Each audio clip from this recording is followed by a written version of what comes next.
तुम चाहो तो पत्थर को भी मोम बना सकते हो। अरे तुम चाहो तो पत्थर को भी मोम बना सकते हो, तुम चाहो तो खारे जल को सोम बना सकते हो, और तुम चाहो तो बंजर में भी बाग लगा सकते हो, और तुम चाहो तो पानी में भी आग लगा सकते हो। नमस्कार साथियों,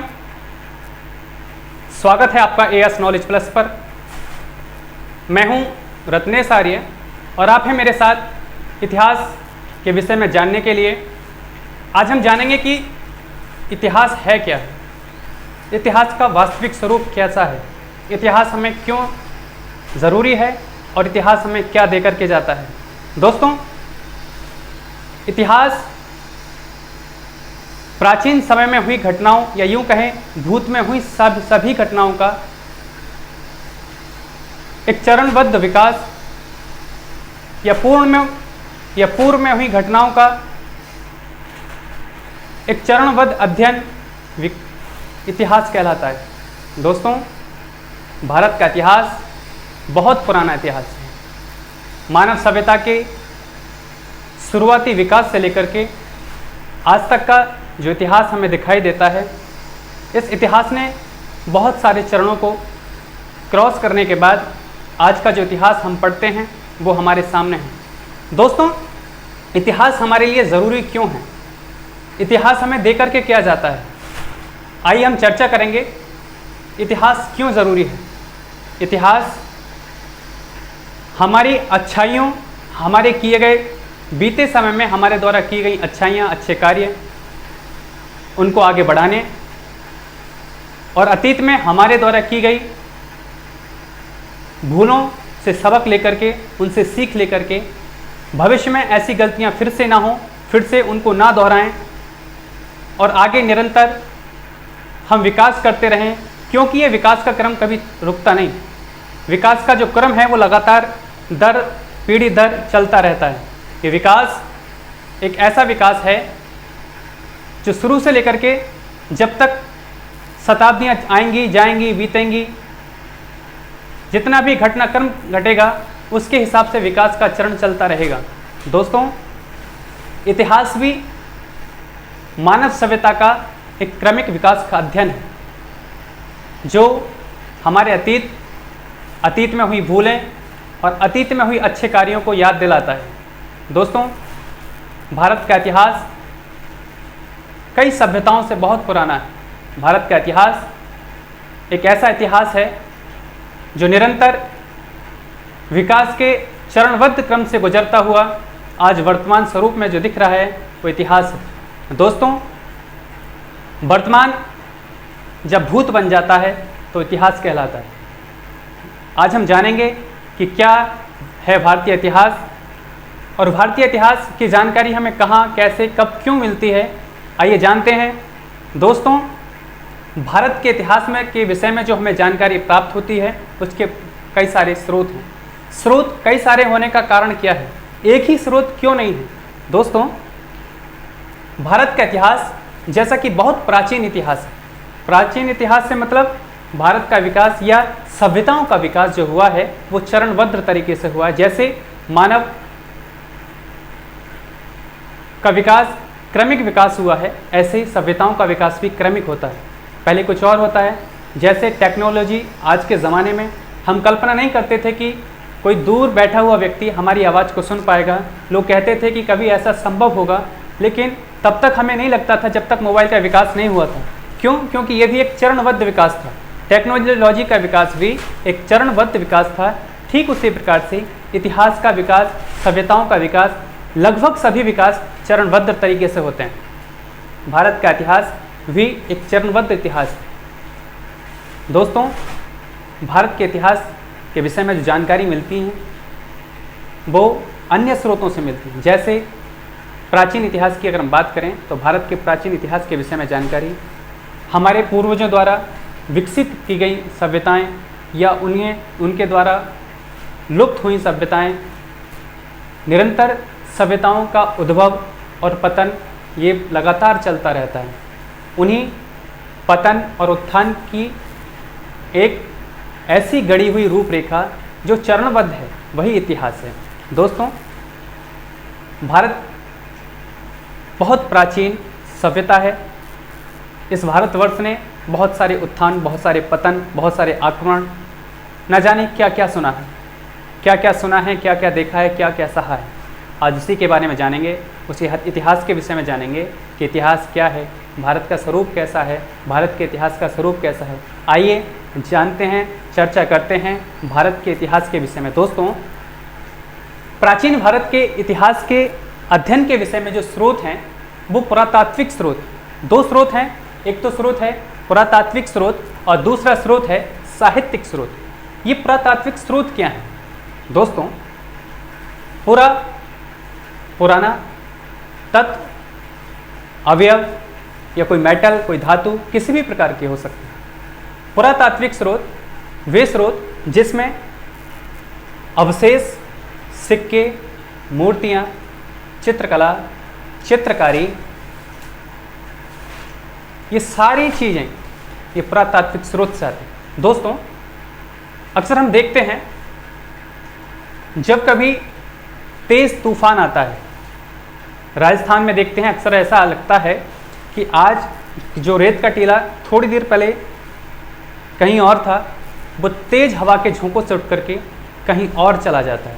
इसका मतलब ये है कि निरंतर अगर ये घटनाएं होती रहती हैं तो ज़मीन की लेयर्स एक जगह से उठ करके दूसरी जगह पहुंच जाती हैं। ये कहें कि एक समय ऐसा आता है कि जो हमारी वर्तमान परत पर चीज़ है वो अत्यधिक नीचे चली जाती है, नीचे धंस जाती है। दोस्तों, इतिहास ने बहुत सारी सभ्यताओं का पतन और उत्थान देखा है। उन्हीं उत्थान और पतन में बहुत सारे भवनों का विकास हुआ होगा। जैसा कि हम सुनते आए हैं कि भगवान श्री कृष्ण की द्वारिका समंदर में समा गई थी, वैसे ही बहुत सारे सभ्यताएं इस धरती की गर्त में समा गईं।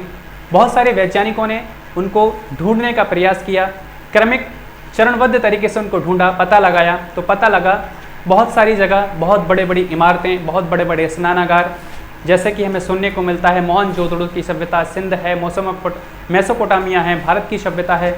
ये बहुत सारी सभ्यताओं का चरणबद्ध विकास हुआ, चरणबद्ध इनका पतन भी होता चला गया। दोस्तों, सभ्यताओं का पतन और उत्थान लगा ही रहता है, क्योंकि एक प्रकृति का नियम है, कोई भी चीज़ हमेशा शाश्वत नहीं रहती। वैसे ही ये सभ्यताओं का विकास होगा और उनका पतन होगा, उत्थान होगा और पतन होगा। उत्थान और पतन का यही क्रमिक विकास इतिहास के झरोकों में लिखा जाता है। दोस्तों, अवशेष, पुरातात्विक स्रोत वे सारे स्रोत जो हमें अवशेषों से मिलते हैं। अवशेषों में क्या क्या प्राप्त होता है? कभी कभी आपने सुना होगा, देखा होगा, पढ़ा होगा, कहीं ना कहीं छोटी सी पुस्तकों में, कक्षा 5 की क्लासों में देखा होगा, कक्षा 6 की क्लासों में देखा होगा। ऐसा कहा जाता है कि जो हमारे पूर्वज थे वो जब मानव सभ्यता का क्रमिक विकास हो रहा था तो वो नंगे रहते थे। उनका धीरे धीरे विकास होता गया और आज हम इस स्वरूप में दिखाई देते हैं। दोस्तों, जैसे जब बालक छोटा होता है, कल्पना कीजिए, विचार कीजिए कि जब एक बालक छोटा होता है और जब उसका धीरे धीरे चरणबद्ध तरीके से विकास हो रहा होता है, तब वो धीरे धीरे लिखना सीखता है, धीरे धीरे बोलना सीखता है। लिखना कैसे सीखता है? वो दूसरों को देख करके लिखने की कोशिश करता है। वैसे ही पुराने ज़माने में, प्राचीन समय में लोगों ने लिखने का प्रयास किया। उन्होंने जहाँ वो रहते थे, जिन गुफाओं में रहते थे, उनके ऊपर चित्रकारी करनी शुरू की, उनको ऊपर लिखना सीखा। तो एक चित्रकारी हो गई, जैसे बालक दूसरों को लिख करके कभी दीवार पर कहीं कहीं निशान बनाता रहता है, फूल बनाने की कोशिश करता है, वो लिखने का प्रयास करता है। ऐसे ही, ठीक वैसे ही प्राचीन समय में हमारे जितने भी पूर्वज रहे हों, उन्होंने कोशिश की थी अपने आप में विकास करने की, सभ्यता में परिवर्तन लाने की। तो धीरे धीरे यही चरणबद्ध विकास हमारा होता चला आया और उन्होंने भारत की जो इतिहास की, प्राचीन इतिहास की जो जानकारी प्राप्त होती है वो मुख्यतः दो स्रोतों से प्राप्त होती है। कौन कौन सा? एक पुरातात्विक स्रोत, दूसरा साहित्यिक स्रोत। पुरातात्विक स्रोत तो वे सारे स्रोत जो सभ्यताओं के उत्थान और पतन के दौरान कुछ रह गए, कुछ लुप्त हो गए और उनके द्वारा बनाई गई चीज़ें को वैज्ञानिकों ने ढूंढने की कोशिश की या जमीन से खोद करके निकाले गए, तो वे सारे अवशेष वो पुरातात्विक स्रोत में कहलाते हैं। साहित्यिक स्रोत क्या है?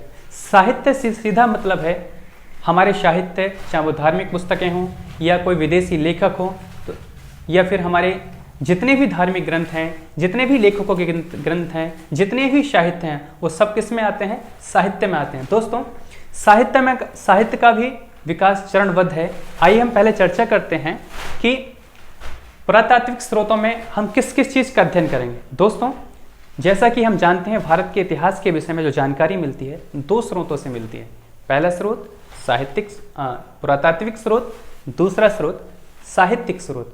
पुरातात्विक स्रोत में जब हम अध्ययन करेंगे तो किन किन वस्तुओं का अध्ययन करेंगे, किन किन अवशेषों का अध्ययन करेंगे, आइए जानते हैं।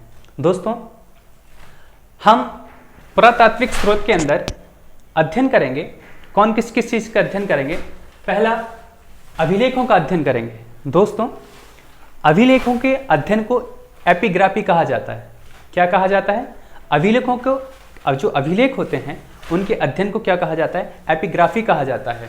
दूसरा स्मारक या भवन या जो हमें सिक्के प्राप्त हुए हैं उनके विषय में उनके अध्ययन करेंगे, मूर्तियों का अध्ययन करेंगे, चित्रकलाओं का अध्ययन करेंगे, मोहरों का अध्ययन करेंगे। इन सारी चीज़ों का अध्ययन हम किसके अंदर करेंगे? इन सब का अध्ययन हम साहित्यिक स्रोत के अंदर करेंगे, नहीं इन सब का अध्ययन हम पुरातात्विक स्रोत का अध्ययन करेंगे। पुरातात्विक स्रोत के अंदर हम किसका अध्ययन करेंगे? इन सारी चीज़ों का अध्ययन किसके अंदर करेंगे? हम पुरातात्विक स्रोतों के अंदर करेंगे। अब साहित्य के अंदर क्या होगा? दोस्तों भारत का साहित्य बहुत पुराना है, क्योंकि भारत ने बहुत सारे आक्रमण झेले हैं, बहुत सारी त्रासदियाँ इस भारतवर्ष ने झेली हैं, बहुत सारी सभ्यताओं का उत्थान और पतन इस भारतवर्ष ने देखा है। तो इसका साहित्य बहुत प्राचीन है। कहा जाता है कि सहस्त्रों वर्ष पुराना इस भारतवर्ष का साहित्य है, और उस साहित्य में बहुत सारे साहित्य घुल मिल गए हैं। आइए चर्चा करते हैं कि हम इतिहास के अंदर, साहित्य के अंदर हम क्या क्या पढ़ेंगे, किस किस चीज़ का अध्ययन करेंगे, जानते हैं। साहित्यिक स्रोत, भारत का जो साहित्यिक स्रोत है वो 2 भागों में हमने इसको बांटने का अध्ययन किया है, बांटने का प्रयास किया है, क्योंकि हम इनको बांट करके पढ़ने में आसानी होगी और उनको लंबे समय तक हमें याद रखने में आसानी होगी। इसलिए साहित्यिक स्रोत को 2 भागों में हमने डिवाइड कर रखा है। कौन कौन से साहित्य?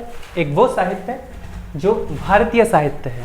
भारतीय साहित्य बोले तो जो भारतीयों के द्वारा लिखा गया है, भारतीयों के मनीषियों द्वारा लिखा गया है, या भारत के बुद्धिजीवियों के द्वारा जो साहित्य लिखा गया है उसको कहते हैं हम भारतीय साहित्य। दूसरा साहित्य, जैसा कि हम जानते हैं भारत एक सोने की चिड़िया रहा है। भारत ने बहुत सारे विदेशी आक्रमण झेले हैं। भारत को लूटने की दृष्टि से न जाने कौन कौन लोग आकर के भारत पर आक्रमण करते रहे। भारत निरंतर बाहरी आक्रांताओं को सहता रहा, जो बाहरी आक्रमण थे उनको सहता रहा। तो उनके साथ जो बाहरी आक्रमणकारी थे उन्होंने भारत के विषय में जो जो लिखा, जो जो उन्होंने भारत में देखा, चाहे वो संस्कृति से रिलेटेड हो, चाहे वो भारत की सभ्यता से रिलेटेड हो, चाहे वो भारत की शिक्षा से रिलेटेड हो, चाहे वो भारत के व्यापार से रिलेटेड हो, उन्होंने जो कुछ भी भारत के बारे में लिखा, विदेशियों के द्वारा भारत के बारे में दी गई जानकारियाँ हमें क्या कहलाती हैं? विदेशियों द्वारा लिखा गया साहित्य, उसको हम कहते हैं विदेशी साहित्य। तो जानते हैं विदेशी साहित्य में क्या क्या पढ़ेंगे? विदेशी साहित्य में हम पढ़ेंगे जो यूनान से आने वाले शासक थे, जैसे मिरांडा, सिकंदर, ये सब रोम यूनान से निकले थे, भारत पर आक्रमण करने के लिए आए थे, भारत को जीतने की दृष्टि से आए थे, भारत को लूटने की दृष्टि से आए थे, जिसमें यूनानी रहे हैं, चीन रहे हैं, अरबी रहे हैं। इन सब के साथ आने वाले जो लेखकों ने भारत के विषय में जो जानकारियाँ हमें दी हैं उनको हम विदेशी साहित्य के अंदर पढ़ेंगे। और भारतीय साहित्य का इतिहास तो बहुत पुराना है। भारत का जो साहित्य बहुत बड़ा साहित्य है, जिसमें क्या क्या आता है आइए देखते हैं। भारत के साहित्य के अंदर आता है एक धार्मिक साहित्य। भारत के अंदर आता है धार्मिक साहित्य, एक तो वो जो धार्मिक साहित्य है, दूसरा धर्मनिरपेक्ष साहित्य। कौन कौन से? भारतीय साहित्य में धार्मिक साहित्य है, दूसरा धर्मनिरपेक्ष साहित्य है, और तीसरा साहित्य आता है संगम काल का साहित्य, जो हमारा दक्षिण भारत का जो हिस्सा है, दक्षिण भारत का जो निचली पोर्शन है, वहाँ का हम संगम साहित्य पढ़ेंगे और जानेंगे कि भारत के इतिहास के बारे में संगम साहित्य क्या क्या जानकारी देता है। तो देखते हैं धार्मिक साहित्य के अंदर क्या क्या आता है। देखो भारत का जैसा कि इतिहास साहित्य बहुत प्राचीन और बहुत पुराना और बहुत विकसित या बहुत विस्तृत स्वरूप लिए हुए है। भारत का जो साहित्य है उसमें क्या क्या देखेंगे हम? धार्मिक ग्रंथों में, धार्मिक साहित्य में हम क्या देखेंगे? धार्मिक साहित्य में हम देखेंगे ब्राह्मण साहित्य एक पढ़ेंगे हम। धार्मिक साहित्य में क्या क्या पढ़ेंगे? पहला पढ़ेंगे ब्राह्मण साहित्य, दूसरे पढ़ेंगे हम बौद्ध साहित्य, तीसरे नंबर पर आएगा जैन साहित्य। ये तीनों साहित्य धार्मिक साहित्य के अंदर आते हैं। उसके बाद पढ़ेंगे हम धर्मनिरपेक्ष साहित्य। धर्मनिरपेक्ष साहित्य में जैसे चाणक्य ने अर्थशास्त्र लिखी, धर्मनिरपेक्ष लिखा। कल्हड़ ने राज तरंगिणी लिखी जो कश्मीर के इतिहास से संबंधित है, उसके विषय में पढ़ेंगे।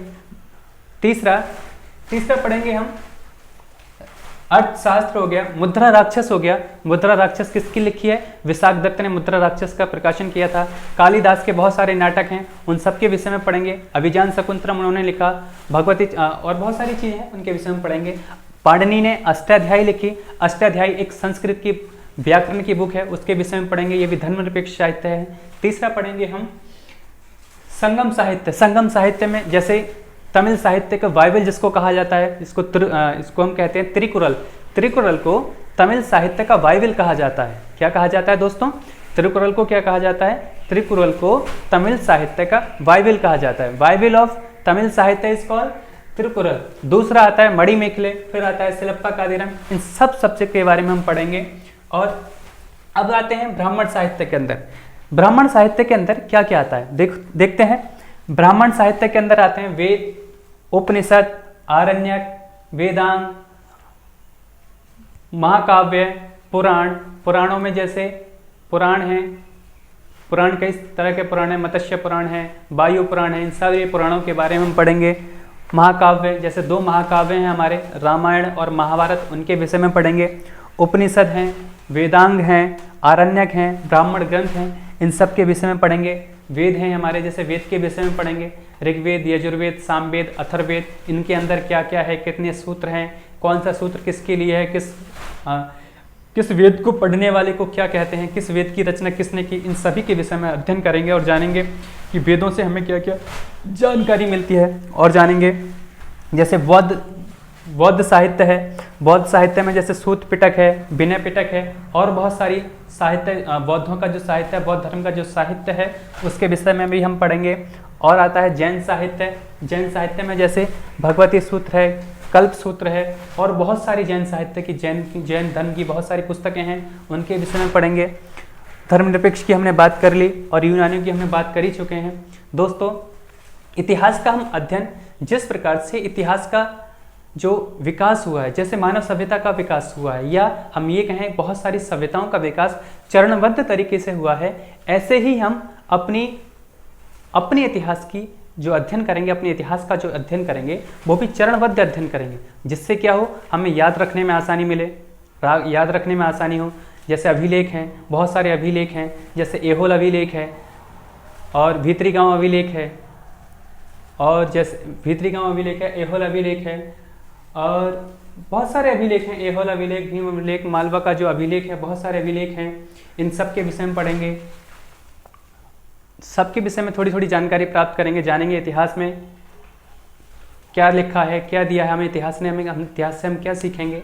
दोस्तों, जैसा कि हम पहले कह चुके हैं, इतिहास का जो विकास हुआ है, सभ्यताओं का जो विकास हुआ, वो चरणबद्ध विकास हुआ है।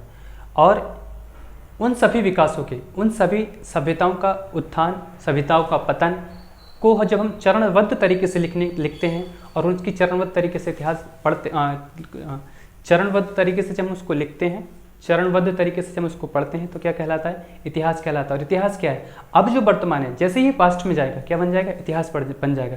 यानी हमारे भूत समय में हुए अच्छे कार्य, भूत समय में हुए बुरे कार्य, भूत समय में जितने भी हमारे की गई सारी क्रियाएं, सब क्या बन जाती हैं? इतिहास। और हम भारतीय इतिहास के विषय में पढ़ेंगे, फिर वर्ल्ड इतिहास के विषय में पढ़ेंगे। दोस्तों, हम प्रत्येक दिन आपके लिए इतिहास के विषय में नई नई रोचक जानकारियां लाने का प्रयत्न करेंगे, कोशिश करेंगे, जो कि सभी महत्वपूर्ण परीक्षाओं के लिए आवश्यक हैं, चाहे वो उत्तर प्रदेश की परीक्षा हो, चाहे वो किसी भी स्टेट से लेकर के परीक्षा हो, लगभग सभी वनडे एग्ज़ाम के अंदर आने वाले क्वेश्चनों को, वनडे एग्ज़ाम के अंदर आने वाले सवालों को, वनडे एग्ज़ाम के अंदर आने वाले हम सारे सिलेबस को क्या करेंगे, कवर करते हुए चलेंगे। और आज के बाद हमारी वीडियो इतिहास के ऊपर डेली से आएगी। प्रत्येक दिन हम इतिहास की लेक्चर को करेंगे। दोस्तों, इतिहास के साथ साथ हम पॉलिटिक्स की या राजनीति का भी हम राजनीति विज्ञान का भी, या हम कहें कि राजनीति विज्ञान के अंदर कई सारी चीज़ें हैं, जैसे भारत का संविधान है, विदेशों में बहुत सारे संविधान हैं, उन सब के विषय में पढ़ेंगे, या वर्ल्ड पॉलिटिक्स कहाँ जा रही है, जियो पॉलिटिक्स कहाँ जा रही है, उन सब के विषय में अध्ययन करेंगे। तो धीरे धीरे ये हमारी क्लासेस आती जाएंगी। आशा करता हूँ वीडियो अच्छी लगे। चैनल को सब्सक्राइब करें, हमारा चैनल AS नॉलेज प्लस, जो आपके लिए रोज़ नई नई चीज़ें लाता रहेगा। धन्यवाद।